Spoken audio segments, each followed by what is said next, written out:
Segmenti rrugor në zonën e Arrat e Gurrës në fshatin Dragosujnë të Librazhdit, i cili pritej të hapej mesditën e kësaj të hëne pas ndërhyrjes me bypass dhe aktivizimit të një aksi dytësor, ka pësuar sërish shembje, duke e bërë rrugën të pakalueshme.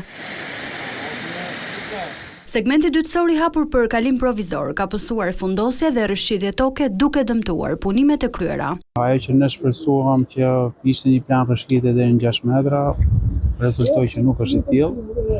Ne kemi rrëshqitje aktive, masat paraprake të marra për krijimin e bypassit dhe të asaj unazës sekondare nuk rezultuan efektive, që aksit do të bëhet të mbetet të mbyllur. Atëherë unë thash që ne shpresojmë duke bazuar në analizat paraprake që patëm. Nuk ishte thjesht parashikim, por ne kishim një analizë paraprake të bazuar në 3 sondimet që u kryen, në 3 sondat, që tregonte që plani rrëshqitjes mund të ishte, por ne nuk kishim një raport final. Kozeli tha se pritet një rivlerësim urgjent i kushteve gjeologjike që më pas të bëhet një plan i ri ndërhyrje.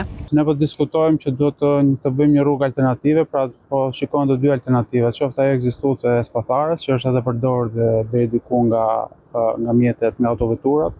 Ndërkohë nga një diskutim që patëm sot edhe me banorët e zonës, edhe me kryetarin e njësisë administrative, thanë që mund të ekzistojë mundësia e krijimit të një rrugë sekondare këtu në Dragosujnë. Raporti gjeologjik ne presim nga shërbimi gjeologjik, ashtu si fundur edhe nga 3 sondat që u bën. Unë nuk kam inxhinier që të them sa vënon, që nuk kam një koment për këtë gjë. Nga diskutimet në zonën e banesave nuk ka një plan rrëshqitje, por megjithatë po mbahet në monitorim. Kjo rrëshqitje ka detyruar edhe makinat e firmës të largohen pasi ekziston rreziku i fundosjes së mëtejshme, ndërsa është ndaluar edhe qarkullimi këmbësorëve. Po ashtu, autoritetet vendore dhe emergjencat civile kanë evakuuar 2 familje që banonin pranë segmentit të dëmtuar rrugor. Ndërkohë që problemet në aksin rrugor Librazhd-Pogradec kanë shkaktuar dëmtime edhe në rrjetin energjetik, që prej së dielës shtylla e tensionit të mesëm në linjën 110 kW Librazhd-Hec-Egnatia rrezikon shembjen.